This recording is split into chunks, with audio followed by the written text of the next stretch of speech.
તો આજે આપણે સત્સંગ પ્રારંભ કરીએ એ પહેલા યાદ કરાવી દઉં કે આપણે દસમ સ્કંદ અધ્યાય 2 એની અંદર જે છે આપણે ચિંતન કરી રહ્યા છીએ દેવતાઓની સ્તુતિનું. બરાબર, આપણે છેલ્લે દેવતાઓની સ્તુતિમાં પ્રવેશ કરેલો અને દેવતાઓની સ્તુતિ જે છે થોડું એનું પુનરાવર્તન કરી લઈએ કે ટોટલ 16 શ્લોકની સ્તુતિ છે, જેમાં 15 શ્લોક જે છે એમાં ભગવાનનું મહાત્મય દેવતાઓ વર્ણન કરી રહ્યા છે અને 16મા શ્લોકમાં દેવકીજીને સંબોધીને જે છે દેવતાઓ દેવકીજીને સંબોધીને અથવા તો દેવકીજીને આશ્વાસન ત્યાં આપી રહ્યા છે. તો એ રીતે 16 શ્લોકની સ્તુતિ છે.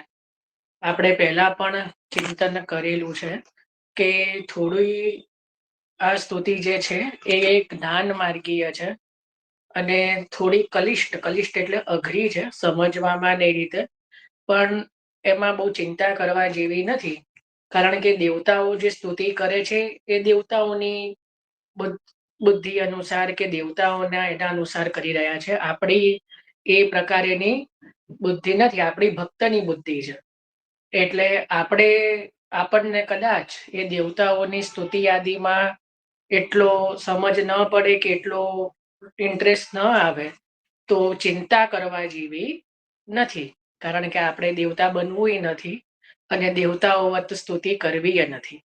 બરાબર, ભગવાનને પણ દેવતાઓની સ્તુતિ બહુ પસંદ. હું એવું નહીં કહું કે ના, કે મારે બોલાય નહીં, પણ જો તમે ધ્યાનથી જુઓ ને દેવતાઓને સારું ઠીક એવું બધું કહીને ભગવાન વિદાય કરે છે, દરેક જ્યાં જ્યાં દેવતાઓ સ્તુતિ કરે. અને જ્યાં ગોપ બાળકોની સ્તુતિ આવે કે, અને ગોપ બાળકોની સ્તુતિ કેવી હોય, વૃંદારણ્યમ સ્વપદ રમણમ પ્રાવિશદ ગીત કીર્તિ, જ્યારે બધા ગોપ સખાઓ જ્યારે પ્રભુ જોડે નાચતા હોય કૂદતા હોય, આજે તો કૃષ્ણે આને માર્યો, આજે તો કૃષ્ણએ પેલાને માર્યો, આજે તો કૃષ્ણ સાથે આ રમત રમ્યા, એવી સ્તુતિ હોય, બહુ કઈ મહાત્મય વાળી ના હોય. તો એમાં ભગવાન ખીલ હશે, એમાં ભગવાનને પ્રસન્નતા થાય. જે દેવતાઓની સ્તુતિ સાંભળીને ક્યાંય એવું વર્ણન નહીં આવે કે ભગવાન બહુ પ્રસન્ન થાય, બધી મોટી મોટી સ્તુતિઓ કરી હોય.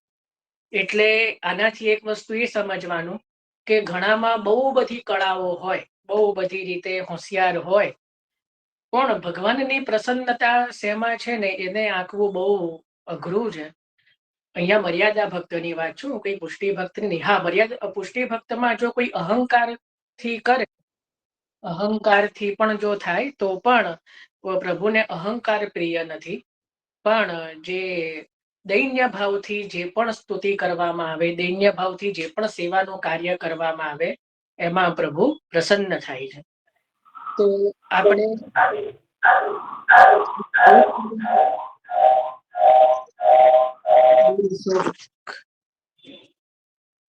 આ વસ્તુ ધ્યાન રાખો, વચ્ચે મારી લિંક ના તૂટે. હું વારંવાર કહી રહ્યો છું, કારણ વગર માઇક અનમ્યુટ ના કરો. તો આ રીતે આપણે દેવતાઓની સ્તુતિ જે છે પ્રારંભ કર્યો છે. એમાં આપણે 2 શ્લોક લીધા છે, સત્યવ્રતમ અને પેલું એક વૃક્ષ વાળું. બરાબર, એમાં આપણે થોડુંક ચિંતન કર્યું હતું. આજે હવે થોડું ત્યાંથી આગળ લઈએ છે. 28મો શ્લોક છે કે જે આ સંસાર રૂપી જે વૃક્ષની, આપણે વૃક્ષ આગલા શ્લોકમાં જોયું, એના જે આધાર છે એ આપ છો. આપમાં જ આનો પ્રલય થાય છે, આપના જ અનુગ્રહથી રક્ષા થાય છે, અને જેનું ચિત્ત આપની માયાથી આવૃત્ત થઈ રહ્યું છે તથા જે સત્યને સમજવાની શક્તિ ખોઈ બેઠા છે, તે જ ઉત્પત્તિ સ્થિતિ અને પ્રલય કરવા વાળા બ્રહ્માદિ દેવતાઓને અનેક રૂપે જુએ છે. તત્વજ્ઞાની પુરુષો તો બધા સ્વરૂપમાં માત્ર ને માત્ર આપને જ જુએ છે. જો આ શ્લોકની અંદર છે ને આખો, મને હેન્ડ રેસ કરજો, આપણા પુષ્ટિ માર્ગનું અથવા તો શ્રી મહાપ્રભુજીના મતનું નામ શું છે? કોને ખબર છે? ખાલી નામ જ, મહાપ્રભુજીના મતનું નામ શું છે? શુદ્ધાદ્વૈત બ્રહ્મવાદ. કોણ છે આ બધા? હેન્ડ રેઝ કરો, હું નામ બોલીશ પછી આપણે જવાબ આપવાનો છે. મને જોવા દો કેટલા વૈષ્ણવોને ખબર છે. આટલી બધી પેલી એ ના રાખો. અને પહેલી વખત આયા છો તો બરાબર, અમુક તો જે પહેલેથી આવી રહ્યા છે એ લોકો આ બધું કરી રહ્યા છે. બોલો ગોપાલભાઈ.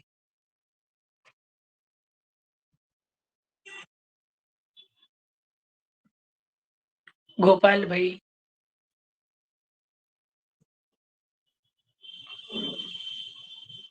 શુદ્ધાદ્વૈત બ્રહ્મવાદ. બહુ સુંદર. જો પુષ્ટિ માર્ગ આપણું માર્ગનું નામ છે. મહાપ્રભુજીના મતનું નામ શું છે? તો શુદ્ધાદ્વૈત બ્રહ્મવાદ. બરાબર. હવે બધા હેન્ડ નીચે કર દો. એક પ્રશ્ન બહુ અઘરો છે, નહીં ખબર હોય એનો જવાબ તો બી વાંધો નહીં. શુદ્ધાદ્વૈતનો અર્થ શું એ કોઈને ખબર છે? હેન્ડ રેઝ કરવાનું છે. જો કોઈએ બી હવે અનમ્યુટ ડાયરેક્ટ કર્યું ને તો પછી સત્સંગમાંથી હું હવે પછી મારે કડક પેલું એ થવું પડે, કડક ટીચર બનવું પડે કે ભાઈ હવે આ વિડીયો જોઈ લો. કોને ખબર છે શુદ્ધાદ્વૈતનો અર્થ? બહુ એટલા ડિટેલમાં નહીં ખબર હોય તો બી ચાલશે, પણ ચલો 3 વૈષ્ણવે તો હાથ કર્યો. બહુ સુંદર. આશાબેન.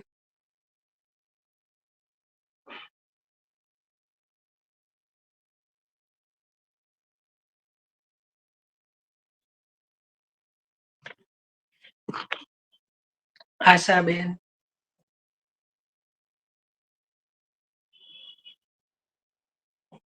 સમય નથી ભાઈ આટલો બધો. ઉષાબેન. અદ્વૈત એટલે બે થાય, દ્વૈત એટલે બે, અદ્વૈત એટલે સિંગલ, ને એ જ રીતે એકદમ શુદ્ધ અદ્વૈત એ શુદ્ધ અદ્વૈત, જેમાં બે પણ નહીં, એક પણ નહીં, તન્મયતા આવે. ભાવનાબેન.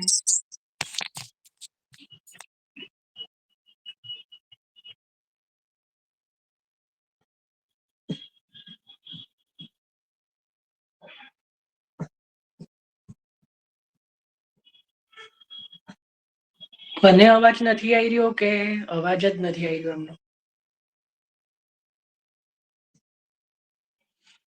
ચલો ભાઈ, આટલો બધો સમય નથી, કારણ કે પછી સમય આમાં જાય થતો રહેશે. ગોપાલભાઈ થોડું શુદ્ધ અદ્વૈત બંને એક જ. શું? શુદ્ધ અદ્વૈત. એનો જ અર્થ શુદ્ધ અદ્વૈત. સારું, ચલો. શુદ્ધ અદ્વૈત. હા હા, મ્યુટ કર દો. શુદ્ધાદ્વૈતનો જ મેં અર્થ પૂછ્યો, એની સંધિ છૂટી પાડવાનું નથી કીધું. શુદ્ધ અદ્વૈત એનો અર્થ શું થાય? તો શુદ્ધ અદ્વૈત એટલે જીવ અને બ્રહ્મ. જો માયાવાદ એને કહેવાય કે જે એવું માને છે કે માયા એ સુપ્રીમ શક્તિ છે, એ છે માયાવાદ. અત્યારે હું બહુ ડિટેલમાં નહીં જોઉં. એના વિરુદ્ધમાં વૈષ્ણવાચાર્યો જેટલા પણ થયા, રામાનુજાચાર્ય, નિમ્બાર્કાચાર્ય, મધ્વાચાર્ય અને આપણા શ્રીમદ વલ્લભાચાર્યજીએ, એમણે પોતપોતાનો મત સ્થાપિત કર્યો. બધાના મતો અલગ અલગ હોય. વિશિષ્ટાદ્વૈત હોય, અદ્વૈતાદ્વૈત હોય. આપણો જે છે શુદ્ધાદ્વૈત. શુદ્ધાદ્વૈતનો અર્થ થાય કે જે શુદ્ધ અદ્વૈત એટલે જીવ અને બ્રહ્મ અલગ અલગ નથી, કે આ સૃષ્ટિમાં જેટલું પણ દેખાય છે એ બધું જ રૂપ નામ વિભેદેન જગત ક્રીડતી યોયત. બધી ભગવાનની જ રૂપ નામ વિભેદેથી લીલા છે. એને કહેવાય શુદ્ધાદ્વૈત. પ્રભુથી અલગ કોઈ તત્વ મહાપ્રભુજી જોતા નથી. કોઈને પણ શ્રી મહાપ્રભુજી અલગ રૂપે જોતા નથી. ભગવાનની જ રૂપ નામ વિભેદન જે લીલા અને ક્રિયા રૂપે જોઈ રહ્યા છે, એને કહેવાય શુદ્ધાદ્વૈત. કે જ્યાં બીજું કોઈ તત્વ મહાપ્રભુજીને માન્ય જ નથી. કેવલ ને કેવલ જે કહેવાય કે પૂર્ણ પુરુષોત્તમ કે પુરુષોત્તમ સ્વરૂપે એકમાત્ર જે છે એ ભગવાન જ અલગ અલગ પોતાના રૂપ નામ વિભેદેથી પોતાની ક્રીડા કરી રહ્યા છે આખા બ્રહ્માંડમાં. એને કહેવાય શુદ્ધાદ્વૈત, કે બીજું કોઈ તત્વ જ નથી. બરાબર.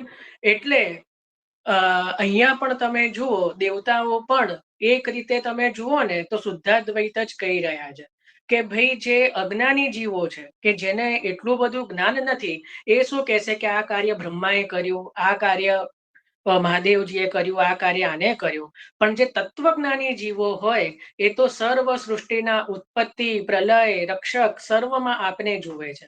કારણ કે મૂળ કૃષ્ણ ઈચ્છા બિના ડોલે નહીં એક પાત, યહી દ્રઢ ચિત્ત રાખ્યો લક્ષ બાત કી બાત. દયારામભાઈ નો દોહો છે કે લાખ વાતની એક વાત બધું ભગવદ ઈચ્છાથી થઈ રહ્યું છે. એટલે એમાં કોઈ પણ પ્રકારનું જે છે એ કોઈ બીજું ત્યાં તત્વ છે જ નહીં. એટલે અહીંયા પણ દેવતાઓ જે છે એ જ વસ્તુ કહી રહ્યા છે, જે આપણા માર્ગનો સિદ્ધાંત છે. બરાબર, જે એ રીતે શુદ્ધાદ્વૈત. હવે આપણે આગળ લઈએ છે.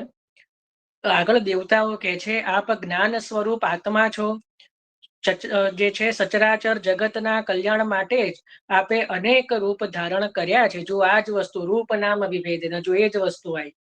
આપના તે રૂપો વિશુદ્ધ અપ્રાકૃત સત્વમય હોય છે અને સંત પુરુષોને બહુ સુખ આપે છે. સાથે સાથે દુષ્ટ લોકોને તેમની દુષ્ટતાનો દંડ પણ આપે છે અને એ બધા માટે અમંગલકારી છે. એટલે દુષ્ટ જે જીવો છે એના માટે અમંગલકારી છે, પણ જે આપણા ભક્તો છે એના માટે મંગલકારી છે. એટલે ચર અચર લોકના કલ્યાણ માટે આપ જે છે અનેક પ્રકારના જે રૂપો ધારણ કરો છો અને એ રૂપો જે છે ભક્તો માટે તો સુખકારી છે, પણ જે દુષ્ટ જનો માટે એ મંગલકારી હોતા નથી, એ લોકોને મંગલકારી લાગતા નથી. હવે કે છે હે કમલ જેવા કોમળ નેત્ર વાળા પ્રભુ, થોડા ભાગ્યશાળી લોકો જ આપના સમસ્ત પદાર્થો અને પ્રાણીઓના આશ્રય સ્વરૂપ વિગ્રહમાં પૂરી એકાગ્રતાથી પોતાનું ચિત્ત પરોવીને અને આપના ચરણરૂપી નૌકાનો આશ્રય લઈને આ સંસાર સાગરને વાછરડાની ખરી જેવડું બનાવીને પાર કરી જાય છે. કારણ કે અત્યાર સુધીના સંતો સહજ સુધી આ જ નૌકાથી સંસાર સાગરને તરેલા છે. એટલે શું કે છે કે પહેલા તો અહીંયા ઉપમા આપી કમળ નેત્ર, કે હે કમલ જેવા નેત્ર વાળા પ્રભુ, કમલ નયન, કમલ સી અખિયા લાલ તિહારી, 300 તક તક તીર ચલાવત, બેધત છતિયા હમારી.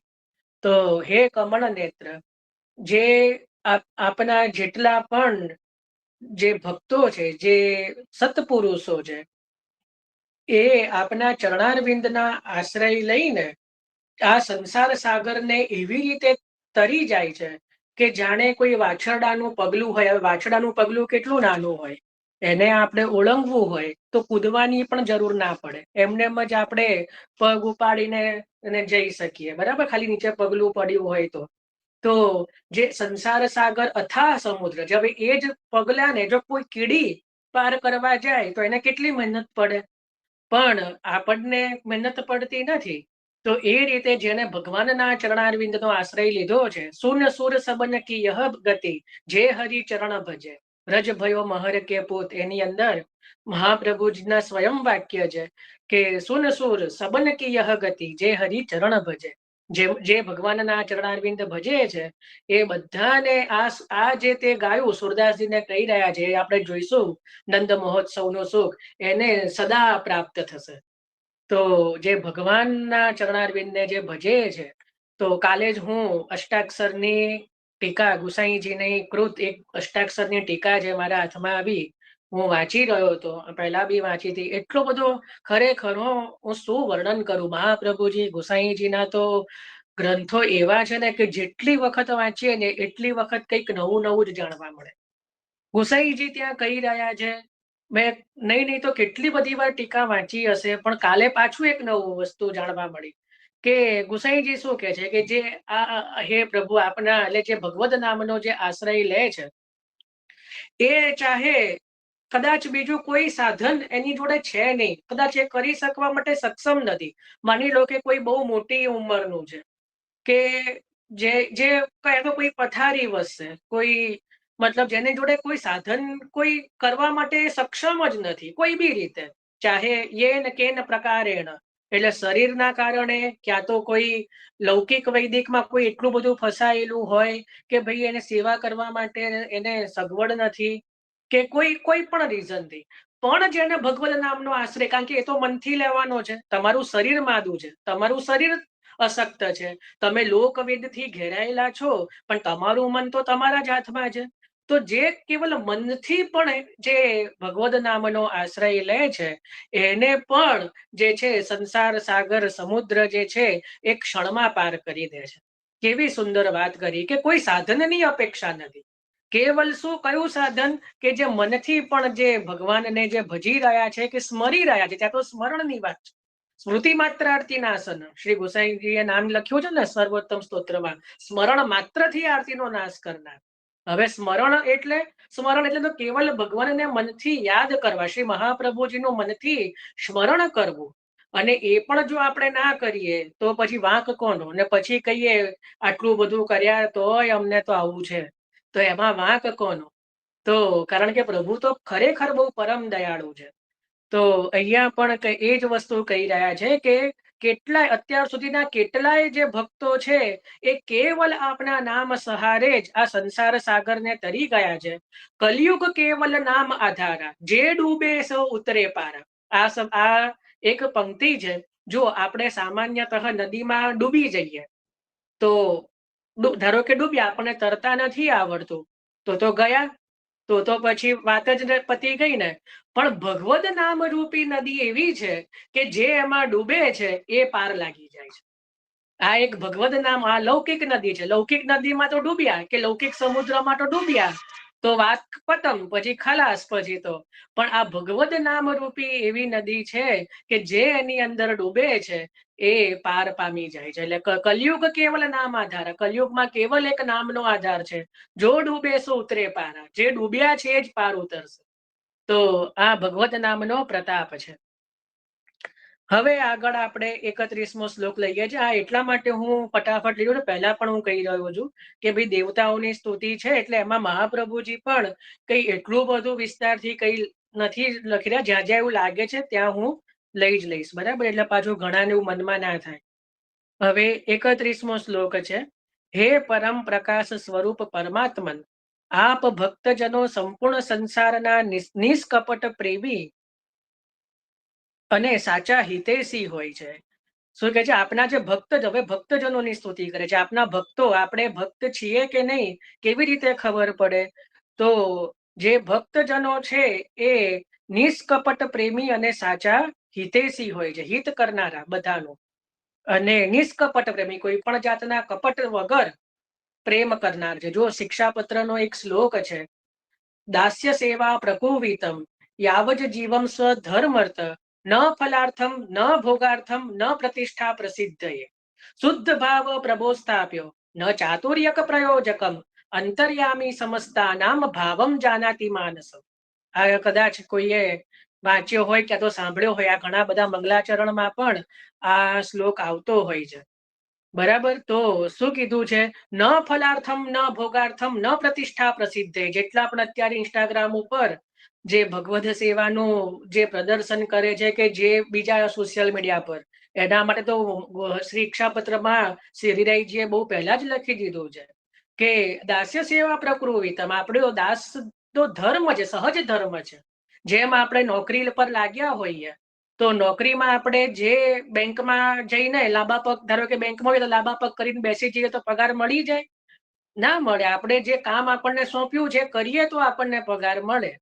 તો આપણે મહાપ્રભુજીના શરણે આવ્યા છીએ તો યેન કેન પ્રકારેણ, કોઈ પણ રીતે થોડી બહોત બડી છે કે છોટી કરો બડી કરો, પણ સેવા તો કરવી પડશે, નહીંતર જન્મનો અંતરાય પાક્કો છે. જો આપણે કરવા માટે સમર્થ છીએ ને નથી કરી રહ્યા, આપણે આપણા માટે તો રસોઈ કરી દઈએ છે, પણ પછી જો પ્રભુને ભોગ નથી ધરી રહ્યા, જો આપણે જાતે જ રસોઈ કરી રહ્યા છીએ અને પછી પ્રભુને કે વાલો, મારો વાલો તો ભાવનો ભૂખ્યો છે, તો પછી ઠાકોરજી ત્યાં ભાવ જ બતાવે, પછી ઠાકોરજી ભાવ ખાય, બરાબર? પછી કે વાંધો નહીં, આપણે આ જન્મે નહીં તો આવતા જન્મે, પણ તારા હાથની સગડી લીધા વગર હું તને અહીંથી જવા નહીં દઉં, બરાબર? એટલે મારો વાલો ભાવનો ભૂખ્યો રાખીએ ને તો એ પછી પ્રભુ ભાવ ખાય બરાબર ના, અને પ્રભુને છે ને કોઈ પહોંચી ના શકે. એટલે દાસ્ય સેવા પ્રકુવિતમ, એટલે દાસ્ય સેવા એ આપણો ધર્મ છે. યાવત જીવમ સ્વધર્મ, આપણા ધર્મ છે એ કોઈ આપણે પ્રભુ ઉપર ઉપકાર નથી કરી રહ્યા કે આપણે બહુ એમ મોટા મહાન નથી થઈ જતા. ન ફલાર્થમ, કોઈ પણ જાતના પછી સેવા કરીને જો કોઈ ફલ માંગીએ, ન ફલાર્થમ ન ભોગાર્થમ, કઈ ફલ પણ નહીં મળે ને કઈ ભોગ પણ નહીં મળે. આ તારી ડ્યુટી છે એઝ એ વૈષ્ણવ ભગવત સેવાની. તો ન ફલાર્થમ ન ભોગાર્થમ ન પ્રતિષ્ઠા પ્રસિદ્ધયે, કોઈ પણ જાતની પ્રસિદ્ધિ કે પ્રતિષ્ઠા માટે પણ નથી.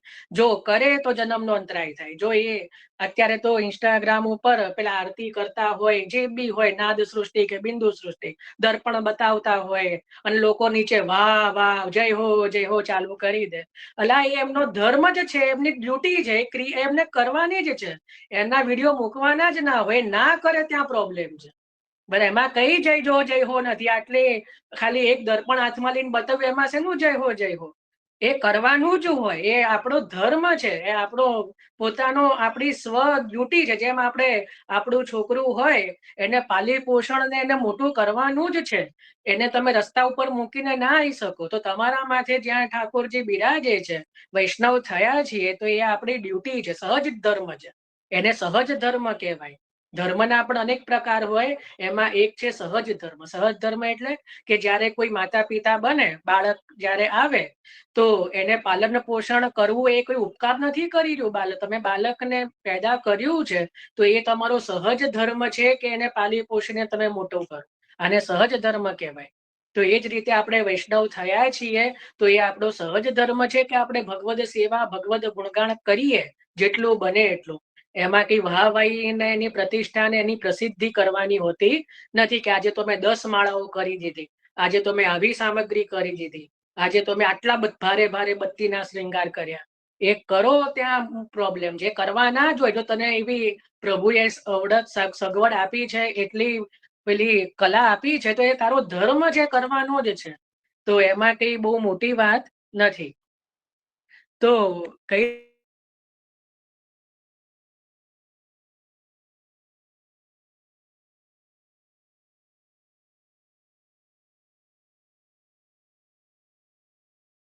છે તેઓ સ્વયં તો આ ભયંકર અને કષ્ટથી પાર કરવા યોગ્ય સંસાર સાગરને પાર કરી જ જાય છે. એ તો એમના માટે સહજ છે.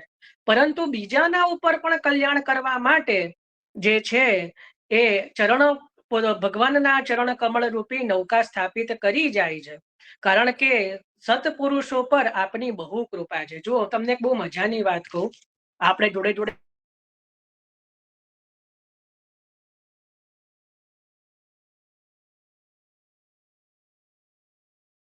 મહતા કૃપયા યદવત ભગવાન દય ઈષ્યતિ. આ જો કદાચ કોઈને ષોડશ ગ્રંથનો અભ્યાસ હોય અને કદાચ રખેને કોઈને આ વાક્ય કોઈ હોય, આ આપણા માર્ગનો બેઝ છે. આ જે વાક્ય હું કહી રહ્યો છું ને, મહત્તા કૃપયા યદવત ભગવાન દય ઈષ્યતિ, ભગવાન કઈ રીતે કૃપા કરશે આપણી ઉપર?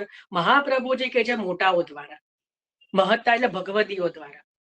એટલે ભગવદીય પાછા કોને કહેવા ને, એ એક તો પાછું હું ભગવદીય કહું ને શબ્દ એટલે મને તો ડર બહુ લાગે. કારણ કે આજકાલ તો જ્યાં જુઓ ત્યાં બધા ભગવદીઓના ઢગલે ઢગલા દેખાય છે. એટલે ભગવદીય શબ્દને પણ એટલો બધો ઈઝી કરી નાખ્યો છે. અને હવે તો એમાંય પાછું પરમ ભગવદીય, એમાંય પાછું તો ઘણા તો પરમ ભગવદીય નાખો તો એમને ખોટું લાગી જાય કે મારી આગળ પભ શબ્દ ના લગાડ્યો. એટલે એ અલગ વસ્તુ છે. અહીંયા સાચા અર્થમાં જે ભગવદીયની વાત છે કે સાચા અર્થમાં ભક્તની મહતા કૃપયા યદવત ભગવાન દયા ઈષ્યતિ, ભગવાન દયા કરશે પણ કોના દ્વારા? કે મોટાઓ દ્વારા. અહીંયા મહાપ્રભુજી તો મહદ કૃપા, મહદ શબ્દ વાપરી રહ્યા છે કે મોટા એટલે જે આપણાથી મોટા, એટલે ઉંમરમાં મોટા નહીં હો કે આપણાથી એક પેઢી, પણ જે આપણાથી જેના ઉપર કૃપા અધિક છે એવા લોકો દ્વારા જ ભગવાનની કૃપા થાય છે. પણ અત્યારના જે પપુ ધધુઓ હોય કે જે પરમ ભગવદીય હોય એમની વાત મહાપ્રભુજી એ કરતા નથી. મહાપ્રભુજી ત્યાં પણ હાથ જ જોડે છે કે ભાઈ આમનું કઈ ના થાય. એટલે જે કે છે કે જે હોય એ તો પોતે તો પાર કરી જ જાય છે, પણ જે બીજાના માટે પણ એવો રસ્તો બનાવીને જાય છે કે આપના ચરણારવિંદને સરળતાથી પ્રાપ્ત કરી શકે. કારણ કે સત્પુરુષો ઉપર આપની અત્યંત કૃપા છે. ભગવાન જે છે એ પોતાના ભક્તો ઉપર જે છે અત્યંત વિશેષ કૃપા કરવા વાળા છે. કે પોતે મુક્ત થાય એ તો અલગ વસ્તુ છે, અને જે બીજાને માટે પણ એવો રસ્તો, એવો માર્ગ કે કેડી એવી કરીને જાય કે જે ભગવાનના ચરણારવિંદ સુધી પહોંચી જાય, એ જે ભક્તો છે એ મુખ્ય છે. એનાથી આગળ કે છે કે જે ભક્ત માટે તો આપ સદા અનુગ્રહ સ્વરૂપ છો. ભક્તો માટે આપ સદા અનુગ્રહ, જો અહીંયા અનુગ્રહ એટલે પુષ્ટિ શબ્દ, જો પુષ્ટિ માર્ગની વાત ઠેર ઠેર આવશે. તમે ભાગવતજીમાં ક્યાંય કોઈ બી શબ્દ લેશો ને, પુષ્ટિ માર્ગ મહાપ્રભુજી એવો જબરજસ્ત જે છે આપણો માર્ગ, આપણને એનો એક રંચ માત્ર પણ અણસાર આવે ને તો આપણને તો ગદગદ થઈ જઈએ કે મહાપ્રભુજી આપણા ઉપર શું કૃપા કરી છે. વૈષ્ણવ, મને એક વાત યાદ આવી, હું કહું. એક છે ને સંહિતા કરી હોય, સંહિતા જેમ કે ગર્ગ સંહિતા હોય, નારદ સંહિતા હોય, એ રીતે એક સાંડિલ્ય સંહિતા છે. અને મહાપ્રભુજીની કૃપાથી એનો અભ્યાસ રંચક થોડો મેં કર્યો છે, અને એની અંદર શ્રી મહાપ્રભુજીના વિશે ભવિષ્યવાણીઓ સાંડિલ્ય મુનિએ કરેલી છે. આ વાંચજો હો, સાંડિલ્ય સંહિતા દરેક વૈષ્ણવે વાંચવી જોઈએ. આપણા પુષ્ટિ માર્ગ વિશે સાંડિલ્ય મુનિ જે કહી રહ્યા છે ને, શું કીધું છે ખબર છે? હું ફોટા સાથે મોકલાઈશ. કળિયુગમાં બધા જ ધર્મો જે છે એ છે, પણ જેના ઉપર કેવલ અને કેવલ પૂર્ણ પુરુષોત્તમ કૃષ્ણચંદ્ર જે છે વિશેષ રૂપે જે દયાળુ બન્યા હશે, એ જ શ્રી વલ્લભાચાર્યને શરણે આવી શકશે. આવું સાંડિલ્ય મુનિ કહી રહ્યા છે કે કલયુગમાં કેવલ અને કેવલ શ્રી વલ્લભાચાર્યજીનો મત જે છે એ જ ઉદ્ધાર કરનાર છે. હજી જો આપણે કોઈ મહાપ્રભુજીના મતના કોઈ કહે ને તો આપણને એવું લાગે કે એ તો પોતાનું જ ખેંચી રહ્યા છે. આપણે, હું કહું કે મહાપ્રભુજી તો આમાં, તો બીજા શું કે એ તો ભાઈ તમે એ માર્ગ ના હોય એટલે તમે ખેંચો જ દે. સાંડિલ્ય મુનિ તો કઈ એવું છે નહીં કે મહાપ્રભુજી તો, એ તો દંદરાઈજીના પુરોહિત છે. 84 વૈષ્ણવની વાર્તામાં એક વૈષ્ણવ છે કે જેનું લીલામાં સ્વરૂપ સાંડિલ્ય મુનિ છે. એ વૈષ્ણવ કયા છે? કદાચ કવિ રાજ ભાટ કે કોઈ એવા છે કે જેમનું લીલામાં સાંડિલ્ય મુનિ છે. એનું તમે ભાવ પ્રકાશ વાંચજો, એમાં મહાપ્રભુજી સ્વયં કહી રહ્યા છે કે ભક્તિ સૂત્ર તો તુમને ही પ્રગટ કિए हैं. અમારા માર્ગના જે ભક્તિ સૂત્ર છે તો તમે જ પ્રગટ કર્યા છે, જે અમને માન્ય છે. આવું મહાપ્રભુજી એ વૈષ્ણવને કહે છે કે એમનું સ્વરૂપ યાદ કરાવે છે કે ભાઈ તુમ તો સાંડિલ્ય મુનિ હો. અને એ જ વાક્યો ઉપરથી મેં શોધવાનું ચાલુ કર્યું કે સાંડિલ્ય મુનિએ એવા તો કયા ગ્રંથ લખ્યા છે કે જેના માટે મહાપ્રભુજી આટલું બધું કહી રહ્યા છે. તો એમાં મને મળ્યો સાંડિલ્ય સંહિતા, અને મેં જયારે એનો અભ્યાસ કર્યો, હું એટલો બધો એટલે આમ આંખમાંથી એટલા બધા આંસુ આવ્યા છે. મેં ખરેખર પુષ્ટિ માર્ગને બહુ નિકટતાથી જાણ્યો. ખરેખર એ બહુ શાસ્ત્રની અમુક ભાષા છે, પણ આપણા માર્ગના બધા જ ઉત્સવોનું એમાં વર્ણન છે. આપણા માર્ગના આખો ગદ્ય મંત્ર, અષ્ટાક્ષર મંત્રનું વર્ણન છે. શ્રી મહાપ્રભુજીના સ્વરૂપનું વર્ણન છે.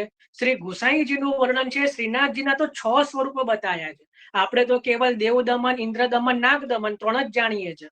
એમાં તો બીજા પણ 3 દમનનું વર્ણન છે. અઘ દમન, પછી એક સર્વદમન, અઘદમન, અને એક ત્રીજા, અને એ કયા કયા સ્વામિનીજીના ઠાકોરજી છે એનું પણ વર્ણન છે. કે ભાઈ જે દેવદમન છે એ શ્રી લલિતાજીની નિકુંજના છે, નાગદમન શ્રી યમુનાજીની, એ રીતે આખી ભાવાત્મક સાથે સાંડિલ્ય મુનિએ બતાવ્યું છે. અને આખું આપણો પુષ્ટિ માર્ગનું જે વર્ણન છે એટલું સુંદરતાથી, અને એવું નહીં કે કેવલ પુષ્ટિ માર્ગનું, બધા જ જે 4 સંપ્રદાયો છે, નિમ્બાર્ક, મધ્વ, પછી આપણો પુષ્ટિ, અને ચોથો રામાનુજ, એ બધાનું વર્ણન કરીને છેલ્લે એવું લખ્યું, આ બધા જ ભલે બધા માર્ગ આવશે, તો ભવિષ્યમાં લખ્યું છે કે કલયુગમાં આ બધા માર્ગ પણ આવશે, પણ કેવલ અને કેવલ શ્રી કૃષ્ણચંદ્રનો જેના ઉપર પૂર્ણ અનુગ્રહ હશે એ જ શ્રી વલ્લભાચાર્યજીના મતનો અનુયાયી બની શકશે. અને એ કેવલ એક જ એવો આ માર્ગ રહેશે કે જેના દ્વારા જે છે એ જીવો સહજતાથી એ આ ભવસાગર પાર કરીને એ જે પ્રભુના ધામમાં પ્રવેશ કરી શકશે. એ કેવલ અને કેવલ એક માર્ગ છે. આવું સાંડિલ્ય મુનિએ ત્યાં સહી કરી છે. બોલો, એ હસ્તાક્ષર છે. એટલે હસ્તાક્ષર એમને પોતે લખ્યું છે કે આ એક જ એવો, એટલે આપણને કેટલો ગર્વ થાય. ને આપણને એક બાજુ એવું પણ થાય, જેમ જશોદાજીને થયું એવું, કે એવા તો કેવા પુણ્ય કર્યા, એવા તો કેવા મારા કર્મ હશે કે મહાપ્રભુજીએ શરણે લઈ લીધા. એવું તો ઘણી વાર મને વિચાર આવે કે એવું તો શું મારામાં કોઈ યોગ્યતા છે નહીં, તો એવું તો શ્રી મહાપ્રભુજીએ શું એવું કર્યું હશે કે મને શરણે લીધો મારા જેવા જીવને. ત્યાં જેમ રાણી જસોમતી આપનો પુણ્ય વિચાર, જેમ જશોદાજી પણ પોતાનું કે મને આવો લાલન પ્રગટ થયો, મારા તો એવા શું ભાગ્ય, એવા તો મેં કયા કર્મો કર્યા છે. આપણે પણ વિચારવું જોઈએ શ્રી મહાપ્રભુજીએ આપણને એવું તો કેવું આપણા ઉપર કૃપા છે કે આપણને શરણે લીધા આવા સુંદર માર્ગમાં, અને તો પણ આપણે શરણે આવીને જો દૂર એથી રહીએ અમૃતથી, તો એ તો દુર્ભાગ્ય પછી આપણું જ થાય. તો આ રીતે જે છે કે અનુગ્રહ રૂપ છે, પુષ્ટિ રૂપ છે પ્રભુ જે છે. એના પછી કહી રહ્યા છે કે હે પ્રભુ, જે લોકો આપના ચરણ કમળનું શરણ લેતા નથી, જો એ જ આવ્યું ને કે જે આપના આટલા બધા આપણા આવા કૃપા પાત્ર છો, છતાં પણ જે આપના ચરણ કમળનું શરણ લેતા નથી, તો એવા જે ભક્તિ વિમુખ હોવાને કારણે જેમની જે બુદ્ધિ છે એ શુદ્ધ થતી નથી, અને તેઓ પોતાને મુક્ત માનતા હોય તો તે યથાર્થ નથી. વાસ્તવમાં તો તેઓ મુક્ત નથી પણ બંધાયેલા જ છે. તેઓ જો કોઈ મોટું તપ કરીને કે સાધન કરીને ઊંચામાં ઊંચા પદ ઉપર પણ પહોંચી જાય તો પણ ભક્તિના અભાવે ત્યાંથી પદ ભ્રષ્ટ થાય છે. બહુ સુંદર વાત કરી, આ બહુ જબરજસ્ત. ઘણાને એવું હોય કે હું બહુ યોગી, ઘણા અત્યારનો સમય એવો છે કે બધા યોગમાં બહુ આગળ હોય કે યોગ સાધનામાં, અત્યારે થોડું યોગ સાધનાનું ને બધું એ વિશેષ છે, તો બહુ બધા યોગમાં આગળ વધીને, યોગ કઈ ખોટું નથી, ભગવાને પોતે યોગનું વર્ણન તો ભગવદ્ ગીતામાં પણ કર્યું છે. જ્ઞાન યોગ, કર્મ યોગ, સંન્યાસ યોગ, આ બધા તો ઘણા યોગમાં બહુ આગળ હોય, ઘણા તપ તો અત્યારે કોણ કરે છે ખબર નહીં, પણ ઘણા તપ કરીને સિદ્ધિઓ મેળવે. સિદ્ધિ અવશ્ય મળે, એમાં કઈ નથી, યોગથી પણ સિદ્ધિ મળે, તો જ્ઞાનથી પણ સિદ્ધિ મળે, આ બધા સિદ્ધિઓ અવશ્ય મળે છે, એમાં ખોટું નથી. પરંતુ જ્યાં ભક્તિનો અભાવ છે ત્યાં એ ભગવદ પ્રાપ્તિ થઈ શકતી નથી. તમે મોટામાં મોટી સિદ્ધિઓ મેળવી લો, અણીમાં ગરિમા કરીને લઘુમાં બધી જે પણ સિદ્ધિઓ મેળવી લો, પણ ભગવદ પ્રાપ્તિ ભક્તિ વિના પ્રાપ્ત થતી નથી. એટલે બહુ બધી સિદ્ધિઓ મેળવી હોય તો પણ એ પદ ભ્રષ્ટ થઈ જાય, જાઉં દેવતાઓ કહી રહ્યા છે. કારણ કે જેને ભગવાનના ચરણારવિંદનું અવલંબન લીધું નથી, તો એ ક્યારે મુક્ત થઈ શકતા નથી. આ જે સંસાર રૂપી જંજાળથી ક્યારે પણ એ લોકો મુક્ત થઈ શકતા નથી. કેવલ અને કેવલ ભક્તિ જ છે કે ભગવદ નામ જ એ છે કે જે આ સંસારમાંથી મુક્ત કરાવી શકવા સમર્થ છે. તો જે ભગવાનના ચરણારવિંદનું શરણ ગ્રહણ કરતા નથી, કે જે ભગવદ નામ ભક્તિથી લેતા નથી, એ ચાહે ગમે એટલા તપમાં આગળ વધી જાય, યોગમાં આગળ વધી જાય, ગમે એટલું કરે, પણ છેવટે તો શૂન્યનું શૂન્ય જ બની જાય. કારણ કે એ ભગવદ પ્રાપ્તિના એ બધા રસ્તા નથી. ભગવદ પ્રાપ્તિ કેવલ અને કેવલ ભક્તિથી જ પ્રાપ્ત થઈ શકે છે. એટલે બીજી બધી વસ્તુઓ જે પણ છે, આપણે ત્યાં બહુ સુંદર એક પદ હરિરાયજીનું છે, કોઈએ સાંભળ્યું છે? ઓ કાનન, મારો રૂમ બંધ કરી દેજે ને બકા, પછી મચ્છર ઘૂસી જાય છે યાર. જો હવે આમાં કઈ રીતે આપણે સુબોધની જે મચ્છરોની વાતમાં શું કહીએ?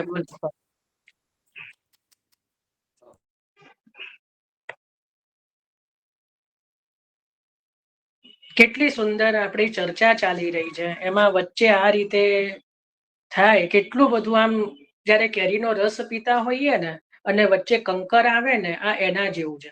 પછી ઘણી વાર મને એવું થાય કે આના કરતા તો એકાંતમાં જ ચિંતન કર્યું હોય તો સારું. હવે આ તો મહાપ્રભુજીની કોઈ ઈચ્છા છે, પણ આવું થાય છે. પછી વચ્ચે આ બધું આવે ને તો થોડુંક હૃદયમાં બહુ દુઃખ થાય છે.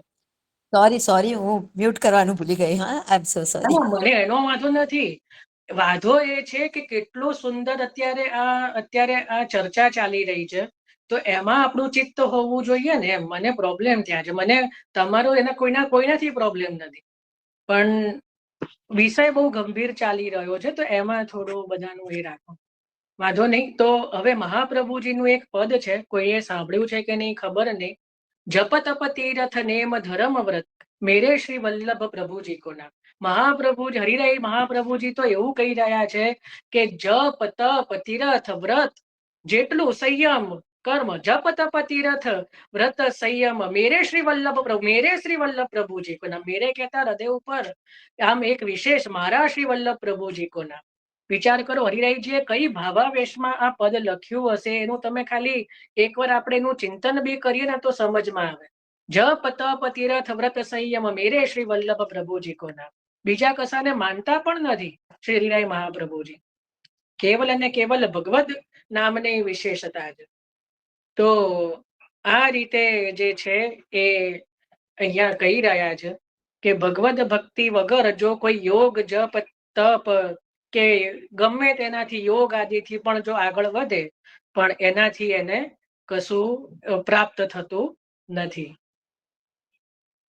હવે આગળ લઈએ છે પરંતુ હે ભગવાન જે આપના પોતાના નિજજન છે જો અહીંયા નિજજનની વાત આવી હો જન પણ અલગ અલગ પ્રકારના હોય એક હોય સ્વજન બીજા હોય નિજજન અને ત્રીજા હોય પ્રિયજન કેટલા હોય સ્વજન નિજજન અને પ્રિયજન તો આપણે ત્યાં શ્રી વલ્લભાખ્યાનની અંદર પણ શ્રી ગોકુલમાં પ્રગટ પધાર્યા સ્વજન કીધા સનાથ શું કીધું શ્રી ગોકુલમાં પ્રગટ પધાર્યા સ્વજન કીધા સનાથ પહેલું જ વલ્લભાખ્યાન એમાં છેલ્લી પંક્તિ તો પૂર્ણ બ્રહ્મ શ્રી લક્ષ્મણ સુત પુરુષોત્તમ શ્રી વિઠ્ઠલનાથ શ્રી ગોકુલમાં પ્રગટ પધાર્યા નિજજન કીધા સ્વજન કીધા સનાથ ત્યાં સ્વજન કીધા સ્વજન શબ્દ આવ્યો સ્વજન એટલે પોતાના જ બરાબર આમ તો નિજજન નો અર્થ પણ એ જ થાય નિજ અને સ્વ કઈ અલગ નથી પણ અલગ અલગ પેલા જે છે એ શબ્દ બતાયા ક્યાંક નિજજન એ છે ને રમણ પ્રભુ થઈ ગયા એમની પણ છાપ નિજજન છે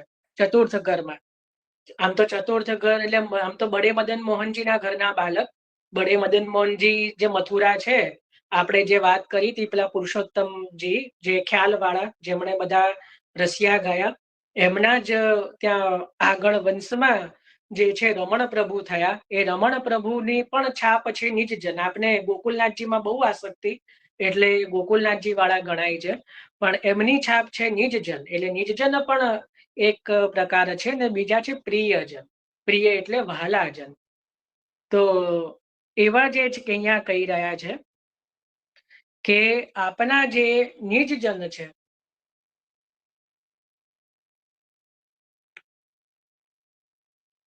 હા જે આપનાથી સ્નેહથી બંધાયેલા છે જે આપના નિજજન છે અને જે આપના ચરણારવિંદમાં જેને પ્રેમ જોડાયેલો છે તેઓ ક્યારે પણ જે છે એ પોતાના પદથી ભ્રષ્ટ થતા નથી. મહાપ્રભુજીએ પણ પોતાના એક ગ્રંથમાં મને લાગે છે ભક્તિવર્ધિનીની અંદર આ જ વસ્તુ લખી છે કે જે કદાચ કોઈ શ્રાપ આદિથી પણ કદાચ કોઈને મળે તો પણ એ ભક્તિથી વિમુખ થતા નથી. એવો બહુ સુંદર એક શ્લોક શ્રી મહાપ્રભુજીએ લખ્યો છે કે કદાચ ભક્તિ માર્ગની ઉત્કર્ષતા એ છે કે એનું જે બીજ છે જે ભક્તિનું જે બીજ છે એ ક્યારેય નાશ પામતું નથી. એનો શ્લોક ભૂલી ગયો છું એક મિનિટ જોઈ નાખો. બહુ સુંદર વસ્તુ ત્યાં મહાપ્રભુજીએ ભક્તિવર્ધિનીમાં આ જ વસ્તુ લખી છે. હા જો ચોથો શ્લોક છે ભક્તિવર્ધિની કે બીજમ તદ્યોચતે શાસ્ત્રે દ્રઢમ યન્નાપી નશ્યતિ સ્નેહાદ્રાગ વિનાશસ્ય દાસકત્યાદ ગૃહારુચિ એટલે જે ભક્તિનું જે બીજ છે ને એને ક્યારેય કોઈ નાશ કરી શકતું નથી. કોઈ શ્રાપ આદિ પણ થાય કંઈ પણ થાય પણ જે ભક્ત હોય જે ભક્તિનું જે બીજ હોય ને એને કોઈ નાશ કરી શકવાને સમર્થ નથી. એટલે જેના હૃદયમાં ભક્તિ રૂપી ભગવાન બિરાજે છે જેને ભક્તિથી જેને ભગવાનને ભજ્યા છે એ ક્યારે પણ જે છે એ પોતાના માર્ગથી ચ્યુત થતા નથી ક્યારે પણ એનાથી પદભ્રષ્ટ થતા નથી. ભક્તિ એવી છે કે એમાં હંમેશા આગળ જ વધાય છે. કદાચ કોઈ અહંકારના લીધે કે કદાચ કોઈ ભગવદીઓના કે ગુરુના કે કોઈ પણ ભગવદ અપરાધના લીધે પણ કદાચ ભ્રષ્ટ થાય તો પણ જે છે એનું બીજ નાશ પામતું નથી. પછી જ્યારે પણ ફરીથી પ્રયત્ન કરે તો જે સ્થાને હતા ત્યાંથી આગળ વધી શકે છે, પણ સાવ જે પેલા યોગ માર્ગની જેમ પછી 0 થી ચાલુ થાય એવું નથી. એટલે કે છે કે તેઓ તો મોટા મોટા વિઘ્નો નાખવા વાળા સરદારોના માથા ઉપર પગ મૂકીને વિચરે છે. કોઈ પણ જાતના વિઘ્નો તેમના માર્ગમાં અવરોધ ઉભો કરી શકતા નથી, કારણ કે એના રક્ષક આપ છો. કેવી સુંદર વાત કરી. ભગવાન જેના રક્ષક હોય, આ જ વસ્તુ પાછા મહાપ્રભુજી ભક્તિવર્ધિનીમાં ફરીથી ત્યાં કહે છે કે એકાંતે વાસ નશ્યતિ, એટલે એકાંતમાં કદાચ કોઈ એકલા પણ રહેતા હોય તો ચિંતા ન કરવી, કારણ કે ભગવાન સૌના રક્ષક છે. એટલે ક્યારે આપણે કોઈ કુટુંબમાં રહેતા હોઈએ, એકલા રહેતા હોઈએ, કે ક્યાંક આપણે એ રીતે પણ રહેતા હોઈએ કે ક્યાંક તો એવા હોય કે આપણે એક જ વૈષ્ણવ હોઈએ, બધા અવૈષ્ણવ હોય કુટુંબમાં, તો પણ ચિંતા કરવી નહીં, કારણ કે ભગવાન આપણા રક્ષક છે. આવું મહાપ્રભુજી કહી રહ્યા છે. એ જ વસ્તુ અહીંયા દેવતાઓ પોતાની સ્તુતિમાં કહી રહ્યા છે કે જે આપણા ભક્ત છે, જે આપણા નિજજન છે, એને કોઈ પ્રકારની ચિંતા નથી, કારણ કે એને વિઘ્ન આપનાર કોઈ નથી. કારણ કે રક્ષક જ આપ છો. જેના રક્ષક જ આપ હો તો તુમ રક્ષક કા હું કો ડરના. જો તમે જેમ અમારા રક્ષક હોય તો અમે શેનાથી અમારે પછી ડર હોય. તો તુમ મારોગે તો મરેંગે और तुम રાખોગે તો रहेंगे. સિમ્પલ. તુમ મારોગે તો મરેંગે. જો તમારી જ ઈચ્છા અમને મારવાની હોય તો અમને કોઈ બચાવી શકનાર નથી. જો પ્રભુ જ ઈચ્છા હોય કે આને આ રીતે થાય તો કોઈ બચાવી શકનાર નથી. અને જો તમે રક્ષા કરવા ઈચ્છતા હો તો અમને કોઈ મારનાર નથી. અને જો આપની જ ઈચ્છા હોય કે આ બચી જ જાય તો પછી એને કોઈ અડી શકે એમ નથી. તો અહીંયા પણ કે છે કે જેના રક્ષક આપ છો એ તો બધા મોટા મોટા વિઘ્નોને પણ સરળતાથી પાર કરી જાય. હું તમને બહુ મજાની વાત કહું. અત્યારે તામસ પ્રકરણ ખોલાઈને પણ મારું મન એવું છે ને, જ્યાં પૂતનાનો વધ થાય છે ને, પૂતના જ્યાં, અને ઠાકોરજી એના ત્યાં સ્તન ઉપર પોઢેલા હોય છે પેલું, અને જયારે પૂતના તો રાક્ષસીનું પછી રૂપ ધારણ કરે છે, પ્રભુ પ્રાણ શોષી લે છે, તો એ સમયનું મૂળ રાક્ષસીનું રૂપ જ્યારે પ્રગટ થાય છે ત્યાં, અને જશોદાજીની દ્રષ્ટિ તો પોતાના લાલન ઉપર છે, તો દોડીને જાય છે અને લાલનને ચાપીને, કારણ કે પોતાનું બાળક છે, અને ચાપીને પાછા પૂતનાની નીચે આવે છે. પૂતના તો મોટી પહાડ જેવી, પર્વત જેવી, એવું રાક્ષસીનું રૂપ છે. પ્રભુ તો એના સ્તન ઉપર ખેલતા હોય છે. તો પૂજ્ય જશોદાજી જે છે દોડીને પોતાના લાલનને લઈ આવે છે, આમ પોતાના અંકમાં ભરીને, અને જ્યાં નીચે ઉતરીને પાછળ જુએ છે ને, ઓહો, હું આટલી મોટી પૂતના ઉપર ચડીને નીચે આવી. જશોદાજીને આશ્ચર્ય થાય છે કે હું કેમ નહીં, બાકી મારા તો ઘૂંટણમાં દુખાવા જ. ગયું. એટલે આપણે પણ એટલા મોટા વિઘ્નો જો પ્રભુની ઉપર દ્રષ્ટિ રાખીને જો કરી દઈએ તો ક્યાંય બધા વિઘ્નો પાર થઈ જાય, એ આપણને સહજમાં બધું તરી જાય. એટલે આપણને એવું વિચારમાં પણ ના આવે, સ્વપ્નમાં પણ ના હોય કે આ કાર્ય મારા દ્વારા થયું, કારણ કે આપણે પ્રભુએ કર્યું. એટલું બધું સામર્થ્ય અમુક સમય આવી જાય કે જ્યાં પ્રભુ ઉપર દ્રષ્ટિ હોય ત્યાં લૌકિક વિઘ્નો પણ સરળતાથી પાર થઈ જાય, કે જે આપણે આપણી બુદ્ધિથી ને આપણી એવી કેપેસિટી જ ના હોય, આપણી એવી ક્ષમતા જ ના હોય કે જેને આપણે પાર પાડી શકીએ, જો આપણે સ્વબળે કરવા જઈએ, પોતાનું કરવા જઈએ. પણ જ્યાં આપણે પ્રભુને થઈ ગયા કે પ્રભુ આપે જ આ સંભાળવાનું છે, ત્યાં ભલભલા વિઘ્નો પણ સરળતાથી બધા અવરોધો જે એ પાર પડી જાય છે, કારણ કે એના રક્ષક આપ છો. બરાબર. 10:30 થઈ ચૂક્યા છે. હજી આપણે 84 વૈષ્ણવના વાર્તાજી પણ લેવાના છે. તો આજે આપણે અહીંયા 33મા શ્લોક સુધી રાખીએ છીએ, 28 થી લઈને 33મા શ્લોક સુધી. કાલે આપણે 34 થી લઈને આગળ લઈશું. બરાબર. તો આપણે આજે અહીંયા સુધી વિરામ રાખીએ છીએ. 28, 29, 30, 31, 32, 33, 6 શ્લોકો આપણે લીધા છે. તો અહીંયા સુધી આજે આપણે રાખીએ. તો આગળ હજી આ દેવતાઓની સ્તુતિ જે છે એ ચાલુ રહેશે, પણ બહુ સુંદર. આજે તો બી ઘણો બધો, જો આવું એકલામાં કરતો તો મને અઘરી લાગતી હતી, ખરેખર કહું છું. કે જયારે સુબોધનીજી અત્યારે પ્રભુ જ જાણે હૃદયમાં કેવી કેવી કીર્તનની પંક્તિ, 16 ગ્રંથની સંગતિ, જે હું કઈ તૈયાર કરીને કે એવું વિચારીને નથી, પણ અહીંયા સાથે સાથે યાદ આવતી ગઈ, લેવાતી ગઈ, અને એને અનુરૂપ બધી સંગતિઓ થતી ગઈ. તો એ પ્રભુની જ એક પ્રકારની કૃપા છે ને ઈચ્છા છે. બાકી બહુ મને એવું લાગતું હતું કે કેમ નહીં લેવાશે. આ બધું આવું જ છે. જો આવ્યું ને હમણાં કે બહુ મોટી વસ્તુ લાગે, પણ પ્રભુ કરી દે તો એ મોટી વસ્તુ પણ સરળતાથી સિદ્ધ થઈ જાય. તો અહીંયા આજે આપણે 33મા શ્લોકમાં વિરામ રાખીએ જ. કાલે આપણે 34મા શ્લોકમાં પ્રવેશ કરીશું. તો હવે આપણે લઈ